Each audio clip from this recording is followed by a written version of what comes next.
David Heinemeier Hansson was smiling broadly by the end of Congress's grilling of the four big tech CEOs Wednesday. "I was frankly blown away," said Heinemeier Hansson, the co-founder of Basecamp, who was recently the central figure of a public dispute with Apple over its App Store rules. For Heinemeier Hansson, who previously testified before the committee about big tech's impact on startups, Wednesday's hearing exceeded his lukewarm expectations, in part by simply being mostly unembarrassing. He recalled past hearings where Facebook CEO Mark Zuckerberg was the lone focal point, and it seemed lawmakers were unprepared with the basic facts to confront him.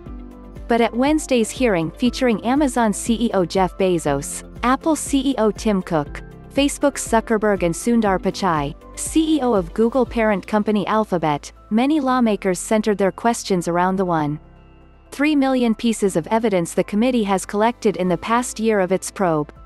That rendered the rehearsed testimony from the CEOs less important, according to Heinemeier Hansson, allowing the evidence to speak for itself. Heinemeier Hansson's optimism was shared by other tech rivals who have aired their grievances with the House Judiciary Subcommittee on Antitrust, as well as enforcers around the world.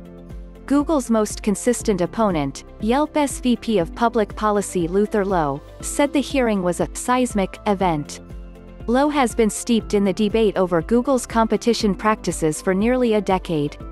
He's seen numerous regulators consider Yelp's complaints that Google has acted unjustly toward vertical search competitors by ripping off their content or using tactics that discourage users from clicking away from their results and onto other sites. Google agreed not to scrape websites like Yelp for content in its 2013 settlement with the Federal Trade Commission that ended its antitrust investigation. Google has maintained that its practices are not anti-competitive. After Google's then CEO Eric Schmidt testified to the Senate about the company's search practices in 2011, Lowe recalled feeling underwhelmed with the scrutiny on Google.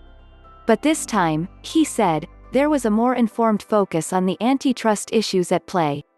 "What Congress is they send signals," Lowe said in an interview Thursday. If the signal in 2011 was, "Hey, FTC investigating Google, why are you messing with this great company?" the message yesterday was, "Why didn't you go after for these companies yesterday?" Eddie Lazarus, chief legal officer at Sonos, was slightly more subdued in his optimism.